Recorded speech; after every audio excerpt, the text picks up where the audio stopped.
नमस्कार, मी डॉक्टर मच्छिंद्र बांगर महाराष्ट्रातील आणि देशातील हवामान परिस्थिती संदर्भात ताजा अंदाज देणार आहे. आपण बघतो की मध्य भारतावर तयार झालेलं कमी दाबाचं क्षेत्र जे बंगालच्या उपसागरातून आलेलं आहे ते पुन्हा एकदा थोडं दक्षिणेला सरकण्याची शक्यता आहे आणि त्याचा परिणाम अरबी समुद्रातून खेचले झालेल्या वाऱ्यांमध्ये अजूनही प्रमाण वाढण्याची शक्यता आहे. त्यामुळे कोकण किनारपट्टीसहित विदर्भात पावसाची शक्यता कायम आहे. त्यामुळे महाराष्ट्रातील पावसाचं वातावरण लगेचच पूर्णतः उघडेल असं वाटत नाही. कालही आपण बघितलेलं आहे आणि आज आपण याच्यावर फक्त नजर टाकणार आहोत, कारण मान्सूनचा शेवटचा टप्पा हा 8 जुलैला पूर्ण होतो. परंतु यावर्षी 2026च्या एलिनोच्या वर्षामध्ये मान्सून देशात पोहोचण्यासाठी लेट झालेला आहे. आज जवळपास 9 तारीख आहे आणि 9 तारखेला देखील त्याला फार अनुकूल वातावरण नाही. त्यामुळे आणखी मान्सून 2-3 दिवस लेट होऊ शकतो. सध्या एकूण महाराष्ट्रामध्ये 289 मिलीमीटर पाऊस हा सरासरी पडत असतो आणि तो मात्र आता या ठिकाणी 307 मिलीमीटरपर्यंत पोहोचला आहे. त्यामुळे 106 मिलीमीटर पावसाची सरासरी नोंद या ठिकाणी झालेली आहे. म्हणजे याचा अर्थ असा होतो की महाराष्ट्राची टक्केवारी अतिशय चांगली आहे. मात्र तरी देखील नंदुरबार हा एक असा जिल्हा आहे की त्या ठिकाणी चिंतेचा विषय कायम आहे. अजून 71% पाऊस कमी आहे. रेड कलरमध्ये दिलेले सगळेच जिल्हे, मग यामध्ये चंद्रपूर, गडचिरोली, भंडारा किंवा अगदी इकडे वाशिम, हिंगोली, नांदेड, परभणी, लातूर, धाराशिव, सोलापूर, बीड, जालना आणि सिंधुदुर्ग या जिल्ह्यांमध्ये पावसाची सरासरी अजून कमी आहे. बाकी जिल्ह्यांमध्ये पावसाची सरासरी जरी वाढली असली तरी सर्वच तालुक्यात तो पाऊस नाही आहे. काही तालुक्यांमध्ये पाऊस कमी झालेला आहे. त्यामुळे अनेक जिल्हे अजूनही कोरड्या अवस्थेत आहेत, पेरण्या झालेल्या नाहीत. मग प्रश्न असा आहे की आता पेरण्या कधी होतील? मराठवाडा, पश्चिम महाराष्ट्रात किंवा उरलेल्या पूर्व विदर्भातील जिल्ह्यांमध्ये पाऊस कधी येणार आहे, तेच या व्हिडिओच्या माध्यमातून आपण बघणार आहोत. आज 9 तारखेला भारतीय हवामान खात्याने दिलेल्या अंदाजामध्ये अलर्टमध्ये मध्य प्रदेश, पूर्व राजस्थान, दिल्ली, हरियाणा किंवा अगदी हिमाचल प्रदेशपर्यंत, पूर्वेकडील काही राज्यांमध्ये, तेलंगणामध्ये, तामिळनाडूमध्ये ऑरेंज अलर्ट दिलेला आहे. म्हणजे अजून देखील पावसाळी परिस्थिती महाराष्ट्रामध्ये आणि भारतामध्ये आहे. परंतु विदर्भ, मराठवाड्यातील पाऊस उघडण्याचे संकेत दिले आहेत. उद्या 10 तारखेला महाराष्ट्रातील पाऊस उघडेल असे संकेत भारतीय हवामान खात्याने दिलेत. शिवाय गुजरात, राजस्थान,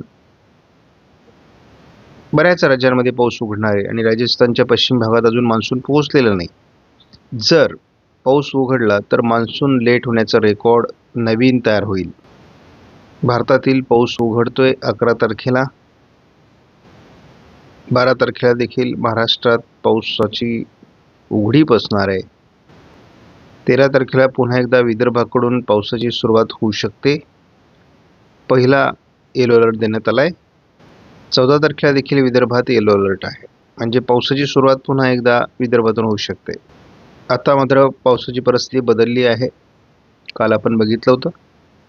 आता जो कमी दाब आहे तो या भागात स्थिर झालेला असल्यामुळे या भागात मोठी पावसाळी परिस्थिती तयार झालेली आहे आणि त्यामुळे या भागात मोठ्या प्रमाणात पाऊस काल झालेला आहे. बाकी भागातही पाऊस आहे, परंतु तो हलक्या स्वरूपात आहे. त्यामुळे महाराष्ट्रात काल देखील पावसाची नोंद झाल्याची माहिती या ठिकाणी या मॅपमध्ये उपलब्ध आहे.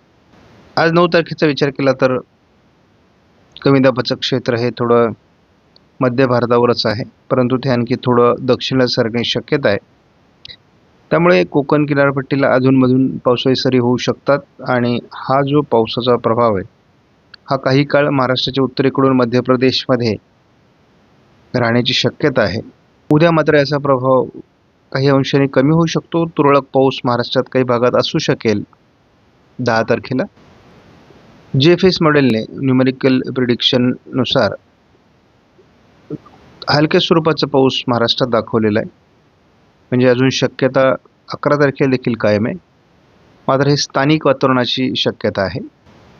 पूर्व विदर्भाच्या काही भागात पावसाची शक्यता 12 तारखेला देखील आहे. महाराष्ट्रातील पावसाचं वातावरण कमी होण्याची शक्यता 13 तारखेपासून आहे.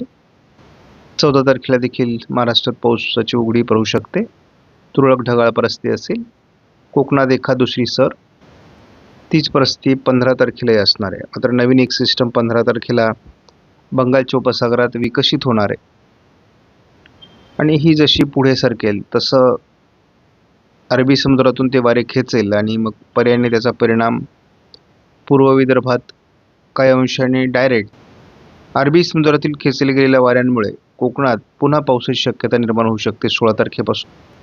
आपण बघतो ही सिस्टम पुढे सरकते आणि त्यामुळे थोडं कोकणात 16 तारखेपासून हलक्या पावसाला सुरुवात होईल. तशी ही सिस्टम फार प्रभावी नाही आहे किंवा ती प्रभावीपणे पुढे सरकत नाही आहे. तरी देखील 17 तारखेला स्थानिक वातावरण महाराष्ट्रात तयार होऊ शकतं. तीच परिस्थिती 18 तारखेला देखील आहे. केवळ स्थानिक वातावरणाला पोषक वातावरण तयार होतं आहे. कोकण किनारपट्टीला काही सरी निर्माण होऊ शकतात, परंतु ही सिस्टम बरीच उत्तरेकडून असल्यामुळे, उत्तर पूर्व भागात असल्यामुळे देशाच्या फार प्रभाव नाही. आज महाराष्ट्रात पूर्व विदर्भात थोडी पावसाळी परिस्थिती असू शकते आणि त्यानंतर कोकण किनारपट्टीला देखील काही हलक्या सरींची शक्यता आहे. थोडं असं दिसतंय की स्थानिक वातावरणासाठी कोल्हापूर, सांगली, सोलापूर, दक्षिण अहिल्यानगर, बीडच्या दक्षिणी भागात, धाराशिवमध्ये पावसाळी परिस्थिती किंवा अगदी साताऱ्यामध्येही तयार होऊ शकते.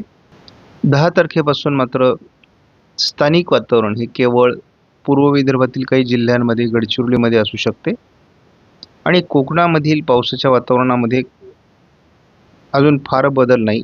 कमजोरपणा आहे, परंतु पावसाची शक्यता कायम आहे घाटमाथ्यावर आणि कोकणातील 5-6 जिल्ह्यांमध्ये.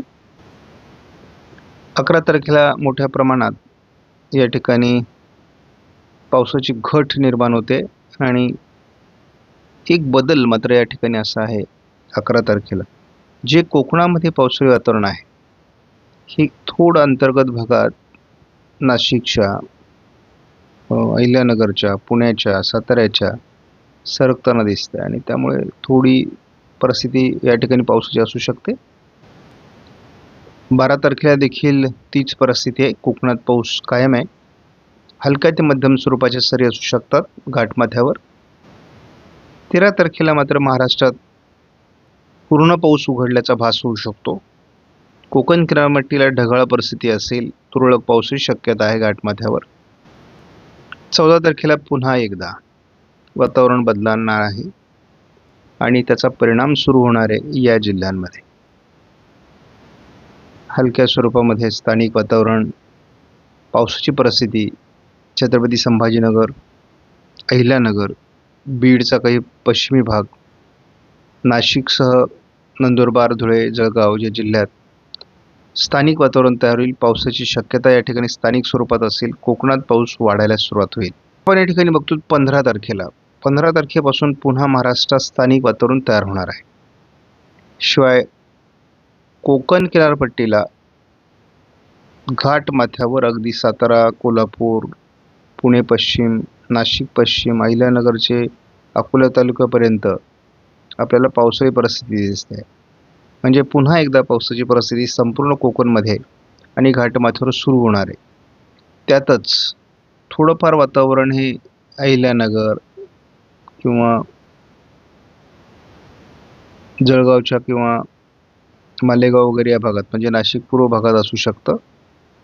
थोडा प्रभाव आपल्याला हळूहळू वाढताना दिसतोय बीड, सोलापूर, लातूरच्या दरम्यान. म्हणजे पुन्हा एकदा स्थानिक वातावरण सुरू होणार आहे महाराष्ट्रामध्ये. आणि या ठिकाणी आपल्याला मराठवाडा, पश्चिम महाराष्ट्रामध्ये जिथे पाऊस नाही तिथं पावसाळी परिस्थिती निर्माण होणार आहे. आजचा अंदाजे 16 तारखेला थोडं पूर्व विदर्भामध्ये पावसाळी वातावरण जोरदार सुरू होईल. यामध्ये नागपूर, भंडारा, गोंदिया आणि गडचिरोली जिल्ह्याचा समावेश आहे. थोडं पहिल्यांदा आपल्याला सोलापूर आणि पुणे पूर्व अहिल्यानगर दक्षिण, बीड दक्षिणमध्ये पाऊस दाखवला जातोय आणि कोकणामध्ये जोरदार ते मेघगर्जनेसह मुसळधार पावसाचा पहिला अंदाज 16 तारखेला आहे. शिवाय स्थानिक वातावरण महाराष्ट्रामध्ये आहे, त्यामुळे मराठवाड्यात पाऊस होईल, उत्तर महाराष्ट्रात पाऊस होईल, पश्चिम महाराष्ट्रात पाऊस होईल. हे सर्व महाराष्ट्रात स्थानिक स्वरूपाचं वातावरणाला पोषक स्थिती तयार झालेली आहे. 17 तारखेला या पावसाच्या प्रमाणात वाढ होणार आहे. म्हणजे कोकण किनारपट्टीला पावसाच्या ॲक्टिव्हिटीज पुन्हा वाढणार आहे. जोरदार पद्धतीने उत्तर महाराष्ट्रात त्या ॲक्टिव्हिटीज वाढू शकतात. सोलापूर जिल्ह्याला थोडं आपल्याला असं दिसतंय की 16-17 तारखेला चांगले स्थानिक पावसाचं वातावरण आहे. त्यानंतर आपण पूर्व विदर्भामध्ये चांगल्या पद्धतीचं पावसाळी वातावरण चंद्रपूर, गडचिरोली, नागपूर, भंडारा, गोंदिया, अमरावतीच्या काही भागात असू शकते आणि इतरही ठिकाणी मग बीड जिल्हा असेल, लातूर असेल किंवा नांदेड, परभणी या ठिकाणी देखील स्थानिक वातावरण अतिशय चांगलं होईल. म्हणजे पेरलेल्या पिकांना जीवदान देण्यासाठी 15 तारखेपासून पाऊस मराठवाडा, उत्तर महाराष्ट्र, पश्चिम महाराष्ट्र ज्यांनी पेरणी केली त्यांच्या पिकांना जीवदान देणारा पाऊस होणार आहे.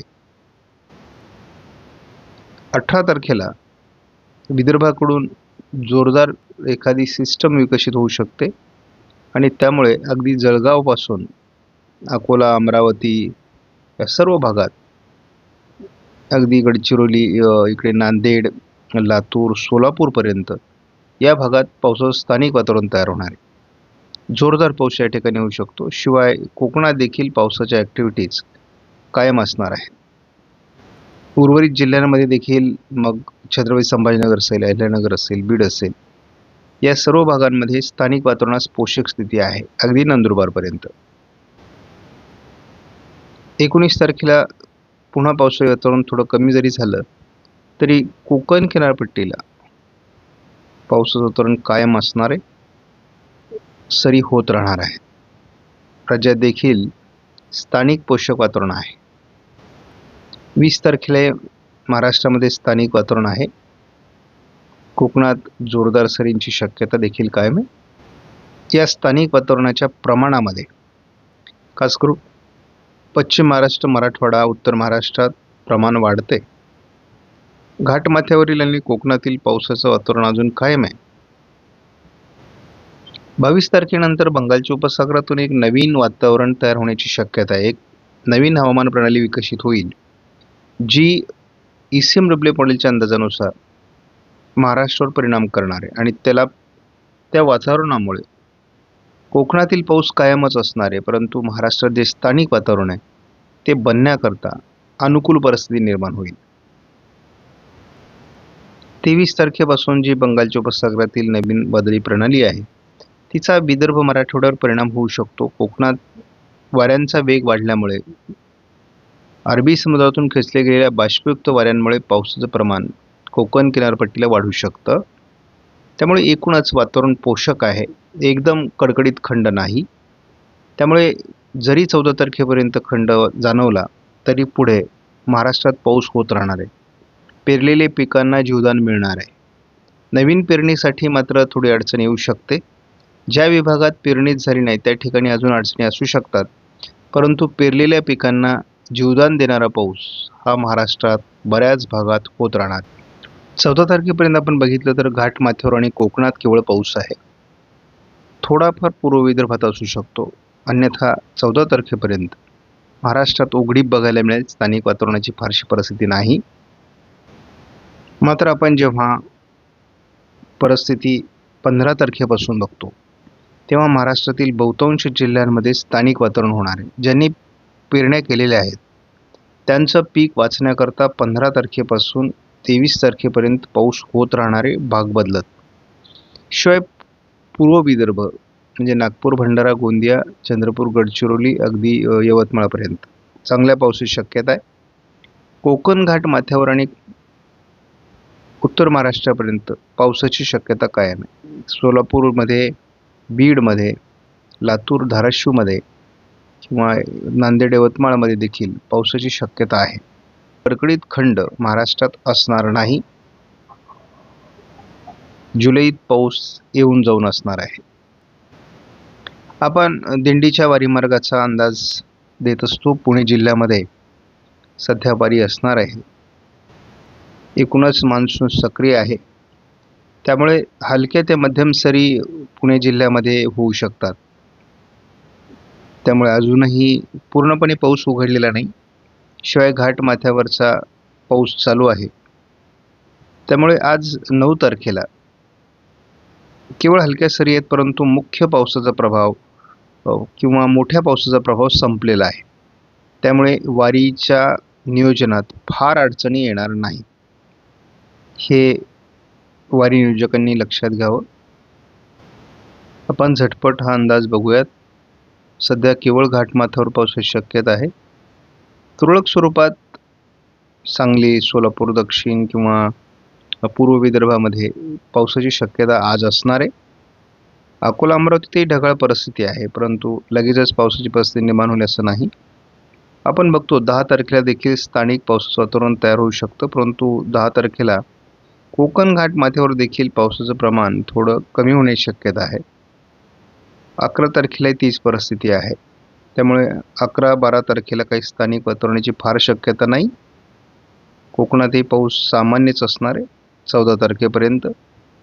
14 तारखेलाच थोडं वातावरण बदलायला सुरुवात होईल. घाटमाथ्यावर पाऊस वाढेल. आपण बघतो छत्रपती संभाजीनगर, जालन्यातही तुरळक स्थानिक वातावरणाची शक्यता सुरू होते.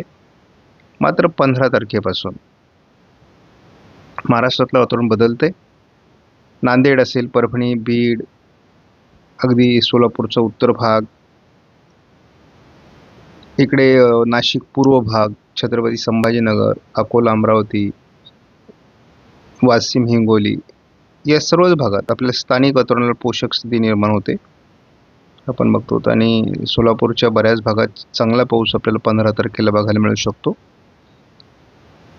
कोकणात पावसाचं प्रमाण 15 तारखेपासून वाढेल. 16 तारखेला यामध्ये आणखी चांगली वाढ होईल. पूर्व विदर्भामध्ये आणि कोकणामध्ये जोरदार पाऊस, तर इतरत्र स्थानिक वातावरण.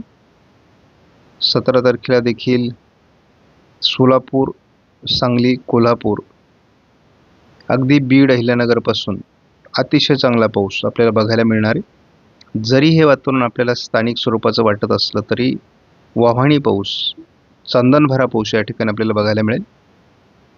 त्याचबरोबर आपल्याला नाशिक जिल्ह्यामध्ये जोरदार पाऊस 17 तारखेला बघायला मिळणार आहे. थोडक्यात मेघगर्जनेसह विजांच्या कडकडासह मोठा पाऊस आपल्याला नाशिक जिल्ह्यात होताना बघायला मिळेल. आणि त्याचा प्रभाव जवळपास बुलढाणा, छत्रपती संभाजीनगरचा उत्तरेकडील भाग या ठिकाणी सुद्धा आहे. किंवा अतिशय चांगला पाऊस आपल्याला जो पावसाळ्यात आतापर्यंत पाऊस झाला नाही एवढा चांगला पाऊस सुद्धा सोलापूर जिल्ह्याला बघायला मिळेल, बीडला बघायला मिळेल. चांगलं वातावरण आहे, त्यामुळे खंड विशेष प्रभावी नाही. आपण तीच परिस्थिती 18 तारखेला देखील बघतो. कोकणात पाऊस आहे, विदर्भात पाऊस आहे, पश्चिम महाराष्ट्रात पाऊस आहे. यामध्ये बीड आहे, लातूर आहे, धाराशिव, सोलापूर, सांगली, कोल्हापूर आहे, नांदेड आहे. त्यामुळे फार घाबरून जाण्यासारखी परिस्थिती नाही आहे. अगदी पेरणीयोग्य सुद्धा पाऊस सोलापूर जिल्ह्यामध्ये आपल्याला 3 दिवसात 17, 18, 19 मध्ये बघायला मिळू शकतो. लातूर, धाराशिव, सोलापूर किंवा अगदी कोल्हापूर, सांगली, सातारा पूर्व, पुणे पूर्वमध्ये सुद्धा हा प्रभाव आहे. दक्षिण कोकणात सुद्धा पावसाचं प्रमाण वाढेल. गोंदिया, गडचिरोलीमध्ये सुद्धा हे पावसाचं प्रमाण चांगलं असणार आहे. 20 तारखेला देखील आपण कोकणात चांगला पाऊस बघतो. थोडं स्थानिक वातावरणाचा प्रभाव हलकासा कमी होईल. पुन्हा 21 तारखेला देखील अतिशय चांगला पाऊस चंद्रपूर, गडचिरोली किंवा यवतमाळ, अगदी लातूर, धाराशिव, सोलापूर, अहिल्यानगर, बीड या सर्व भागात असणारे. जरी आपल्याला या ठिकाणी पांढरे ढग दिसत असले आणि वारा दिसत असला तरी पावसाचं प्रमाण या ठिकाणी असणार आहे स्थानिक वातावरणाचं. 22 तारखेला मात्र फारसं चांगलं वातावरण नाही. मात्र पूर्व विदर्भात भंडारा, गोंदिया, चंद्रपूर, गडचिरोलीमध्ये पावसाचं वातावरण दाखवलं जातंय. 23 तारखेला मात्र वातावरणात मोठा बदल अपेक्षित आहे. त्यामुळे 23 तारखेनंतर काय होतं ते आपण बघू. परंतु 23 तारखेला एक वादळी प्रणाली नवीन बंगालच्या उपसागरात तयार होईल. ती विदर्भाच्या दिशेने सरकणार आहे. परंतु एक लक्षात ठेवायचं, 20 तारखेपर्यंतचा अंदाजच महत्त्वाचा आहे. 21, 22, 23चा अंदाज जरी इथे कमी पावसाचा असला तरी ह्या वातावरणात बदल होणार आहे आणि जोरदार पावसाचं वातावरण याच काळात तयार होणार, हे लक्षात ठेवा. आपण आज व्हिडिओमधील माहिती महत्त्वपूर्ण वाटल्यास लाईक करा, शेअर करा, चॅनलला सबस्क्राईब करा. धन्यवाद. जय हिंद, जय महाराष्ट्र, जय बळीराजा.